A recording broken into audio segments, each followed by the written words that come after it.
آج کل یہ بات اگر ہم سب اپنے دلوں کو ٹٹولیں اور اپنا جائزہ لے کر دیکھیں تو وہ لوگ بھی جو پانچوں نمازوں کے پابند ہیں وہ اگر اپنی نمازوں کی طرف ذرا متوجہ ہوں تو شاید ہی کوئی اللہ کا بندہ ایسا ہوگا جو نماز کے اندر خشوع کا ویسا اہتمام کرتا ہو جیسا کہ مطلوب. اور بعض لوگ تو بالکل مایوس ہو جاتے ہیں اور یہ سمجھتے ہیں کہ ہم سے خشوع ہو نہیں سکتا، کیونکہ ہمارا دل و دماغ جب نماز پڑھنا شروع کرتے ہیں تو دل کہیں ہے دماغ کہیں ہے. اور عام طور سے حالت یہ ہوتی ہے کہ جب آدمی نے نماز شروع کی تو ایسا ہوا جیسے کہ کوئی سوئچ آن کر دیا گیا اور آٹومیٹک مشین کی طرح زبان سے الفاظ نکل رہے ہیں اور نکلتے جا رہے ہیں. دل کہیں ہے، دھیان کہیں ہے، اور نہ سجدے میں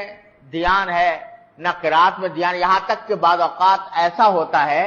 کہ جب نماز پڑھ کے آدمی فارغ ہوا، اگر اس سے کوئی پوچھے کہ پہلی رکعت میں کون سی سورت پڑھی تھی اور دوسری رکعت میں کون سی سورت پڑھی تھی تو بعض اوقات یہ بھی یاد نہیں آتا. اس حالت میں ہم لوگ نمازیں پڑھتے ہیں تو بسا اوقات دل میں یہ خیال ہوتا ہے کہ جب اللہ تعالیٰ فرما رہے ہیں کہ نماز ہی ضروری نہیں ہے بلکہ خشوع بھی ضروری ہے، تو بعض اوقات مایوسی پیدا ہونے لگتی ہے. لوگ اپنی نماز کے بارے میں یہ سوچتے ہیں کہ بھئی ہم کیا، ہماری نمازیں کیا ہیں، یہ تو ٹکریں مارنا ہے اور یہ اللہ تعالیٰ کے ہاں قبول ہونے والی نماز نہیں ہے. لہذا اپنی اس نماز کی ناقدری کر کے مایوسی میں مبتلا ہو جاتا ہے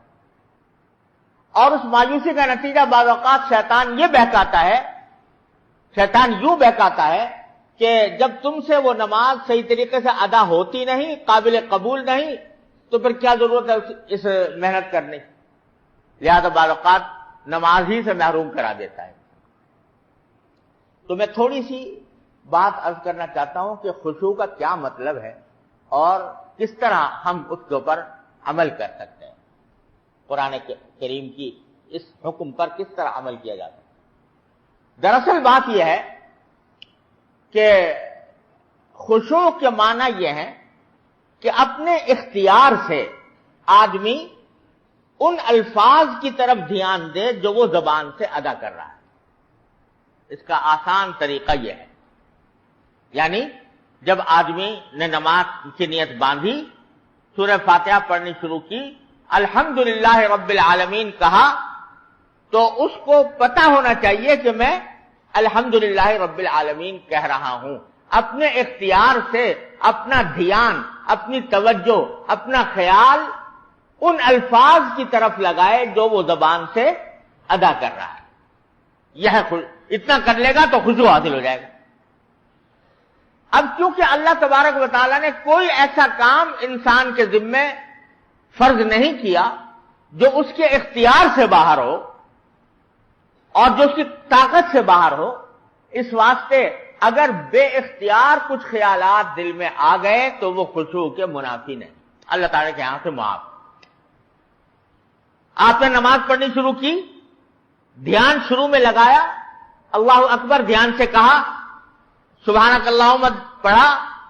ابھی پڑھائی تھا کہ ذہن کسی اور طرف غیر اختیاری طور پر چلا گیا،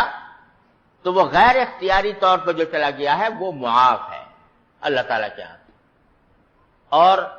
اس کے نتیجے میں وہ آپ کے اوپر کوئی گناہ نہیں. لیکن جب یاد آ جائے پھر فوراً انہی الفاظ کی طرف لوٹائیں جو زبان سے ادا کیے جا رہے ہیں. اتنا کر لیں تو خشوع کی کا جو ادنا درجہ ہے الحمدللہ جو مطلوب ہے، جو ضروری ہے، وہ حاصل ہو جائے گا.